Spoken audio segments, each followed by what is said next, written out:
সবাইকে জানাই শুভ সপ্তমী। আশা করছি তোমাদের পুজো খুব ভালো কেটেছে। আজকে তো সপ্তমী, তাই আমাদের এখানে 3 দিন ভোগ হয়, সপ্তমী, অষ্টমী, নবমী। তো আজকে এমনিও লাঞ্চে ছিল মাটন আর মাছের ঝোল, আর ভোগ এনেছিল মন্দির থেকে, মানে বিরাহাটা মন্দির থেকে। খিচুড়ি ছিল, পায়েস ছিল, আলুর দম ছিল। আর আমরা বিকালবেলা এখানে রেডি হয়ে বেরিয়ে পড়েছি। আর এই দিনেরও কিন্তু গেট রেডি উইথ মিটে কিন্তু আমি এই নিচে দিয়ে দিলাম লিঙ্ক, তোমরা ট্যাপ করে কিন্তু দেখে নিতে পারো। এই দিন আমি আর কোনো লং ভ্লগ বানাইনি, একটুখানি বানিয়েছি, সবই শর্টস বানিয়েছি। আর এখানে বসে আমরা সব ওয়েট করছিলাম যে আমাদের বন্ধুরা কখন আসবে, কারণ ওরা তো এমনিই লেট করে। তো যাই হোক, ফাইনালি ওরা যখন এলো তারপরে আমরা বেরিয়ে গেছি।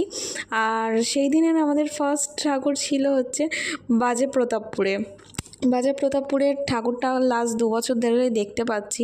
আগে যতবারই যেতাম এত লাইন হওয়ার কারণে দেখতে পারতাম না। এইবারও প্রচুর লাইন ছিল, কিন্তু লাইনটা এত তাড়াতাড়ি ঢোকাচ্ছিল যে আমরা দেখতে পেয়েছি। আর এখানে ঠাকুরটা যেদিকে হয় তার ঠিক উল্টো দিকে একটা মসজিদ আছে, একদিকে মসজিদ আর উল্টো দিকে হয় দুর্গাপুজো। তো এখানে থিমটা ছিল হচ্ছে কাশী বিশ্বনাথের মন্দির। আমার মনে হয় না যে বিশ্বনাথের যে আসল মন্দিরটা সেটাও এত বড় হয়, কারণ এখানে একটার পর একটা টানেল ক্রস করেই যাচ্ছি, কিন্তু ঠাকুরের মুখ আর দেখতে পাই না। একবার এদিক দিয়ে ঘুরছি, ওদিক দিয়ে ঘুরছি, আর প্রচণ্ড ভিড় ছিল, মানে একদম তিল ফেলার জায়গা নেই। আমরা যেরকম ভালো সুন্দর লাইন দিয়ে ঢুকেছি, মানে ভেতরটাও সেরকমই গ্যাঞ্জাম। ওখানে মানে ঠাকুরের সামনে একটুও মানে দাঁড়াতে তো দিচ্ছেই না, সমানে মানে এটা মানে এক ফোঁটা তিল ফেলার জায়গা নেই মানে। আর সেদিন ছিল প্রচণ্ড গরম। আর এখানে দেখো শিব ঠাকুরটা কি সুন্দর লাগছে। এখানে তো ঠাকুরটা তো ভীষণ ভালো করেছে, ঠাকুরটা করেছে অসাধারণ। মানে এখানে যে মানুষকে যে দাঁড়াতে দিচ্ছে না একটা সেকেন্ডের জন্য, সেটাই ভাবি।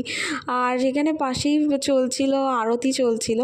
তো তারপরে ওখান থেকে বেরিয়ে আমরা কোথায় যাব সেটাই ডিসাইড করছিলাম। তারপরে গেলাম রথতলাতে গিয়ে দেখলাম আরেকটা জিনিস, এখানে কিন্তু কাশী বিশ্বনাথের এই আরতিটাও হচ্ছিল, যেটা একদম লাস্ট মোমেন্টে শুরু হয়েছিল, আমরা দেখতে পারিনি।